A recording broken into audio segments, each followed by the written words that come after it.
Halo semuanya, Assalamualaikum warahmatullahi wabarakatuh. Perkenalkan, nama saya Saskia Dwi Jayanti. Saya mahasiswi semester 7, program studi psikologi di Universitas Muhammadiyah Profesor Dr. Hamka.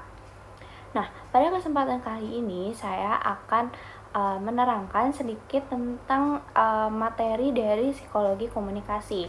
Nah, sebelumnya teman-teman, apakah sudah mengetahui bahwa komunikasi itu terbagi menjadi dua? Yang pertama itu ada komunikasi verbal dan juga ada komunikasi nonverbal. Pada kesempatan kali ini saya akan menerangkan tentang komunikasi verbal dan juga komunikasi nonverbal. Tapi sebelumnya kita perlu tahu dulu apa yang dimaksud dengan komunikasi. Nah, menurut James dan Kelly, komunikasi merupakan sebuah proses di mana seseorang komunikator menyampaikan stimulus dengan tujuan mengubah atau membentuk perilaku dari orang lain. Lalu, menurut Berelson dan Steiner, komunikasi merupakan suatu proses penyampaian informasi melalui gagasan, emosi, dan lainnya yang berupa simbol-simbol seperti kata-kata, gambar, angka, dan lain sebagainya. Nah, dengan demikian dapat disimpulkan bahwa komunikasi merupakan proses penyampaian pikiran atau gagasan oleh seseorang kepada orang lain dengan tujuan untuk mengubah perilaku seseorang dan menggunakan lambang-lambang yang bermakna bagi kedua belah pihak. Selanjutnya, apa itu komunikasi verbal?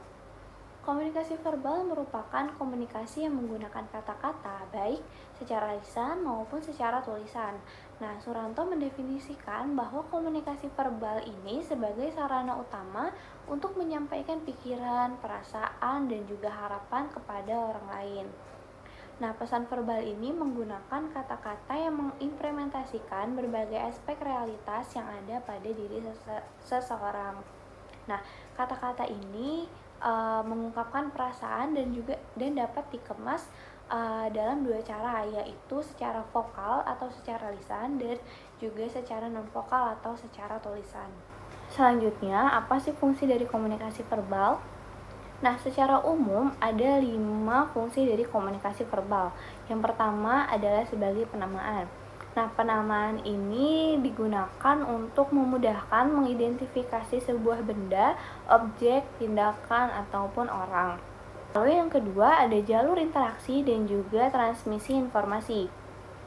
Nah, komunikasi verbal ini sebagai alat untuk bertukar ide, komunikasi verbal lebih mudah digunakan karena dapat menyampaikan emosi, informasi, dan juga lainnya dengan menggunakan kata-kata. Yang ketiga, menonjolkan artikulasi dan juga intonasi. Nah, komunikasi verbal ini terbilang unik karena dalam ungkapan-ungkapannya menggunakan bahasa dan juga ada perbedaan artikulasi yang dapat menghasilkan arti yang berbeda-beda. Lalu yang keempat, sebagai alat sosialisasi yang efektif. Nah, karena komunikasi verbal ini mudah digunakan, efektif saat menyampaikan maksud, banyak digunakan dan juga fleksibel, komunikasi ini sangat bermanfaat untuk bersosialisasi. Lalu yang kelima, sebagai sarana mengembang bahasa. Nah, karena dunia kini kian berkembang, banyak juga hal baru yang muncul. Salah satunya perkembangan budaya yang menyebabkan gaya bahasa yang ikut berkembang juga. Lalu yang kedua ada komunikasi nonverbal.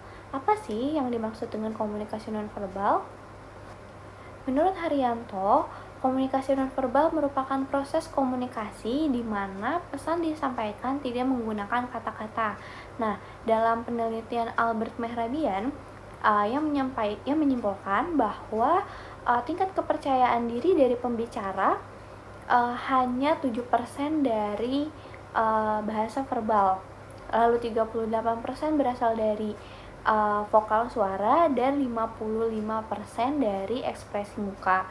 Nah, artinya komunikasi nonverbal ini memiliki tingkat kepercayaan diri yang jauh lebih tinggi daripada komunikasi verbal.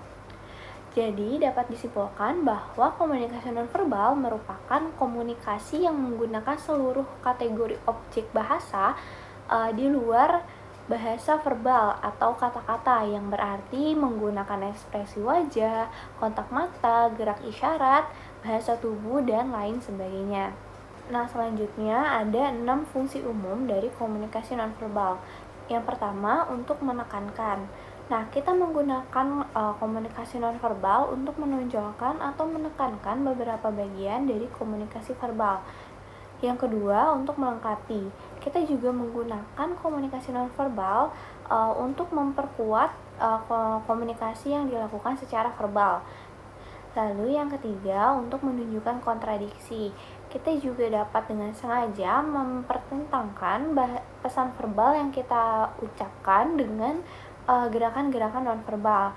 Misalnya, ketika saya tidak setuju dengan pendapat orang lain, saya bisa mengatakan saya tidak setuju, atau misalnya jangan, misalnya seperti itu.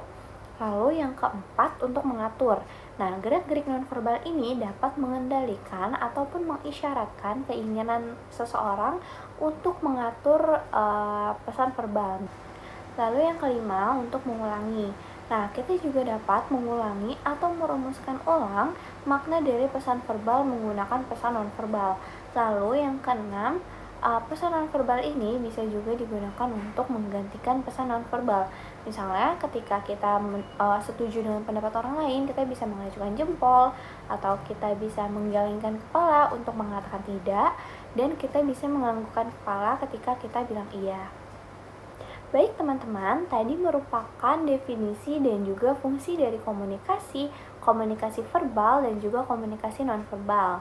Nah, dari materi yang sudah saya sampaikan, semoga dapat memberikan manfaat kepada teman-teman semua. Baik, sepertinya sekian saja yang bisa saya sampaikan. Kurang lebihnya mohon maaf. Terima kasih atas waktu dan perhatiannya. Saya Saskia Dujayanti, pamit undur diri. Assalamualaikum warahmatullahi wabarakatuh.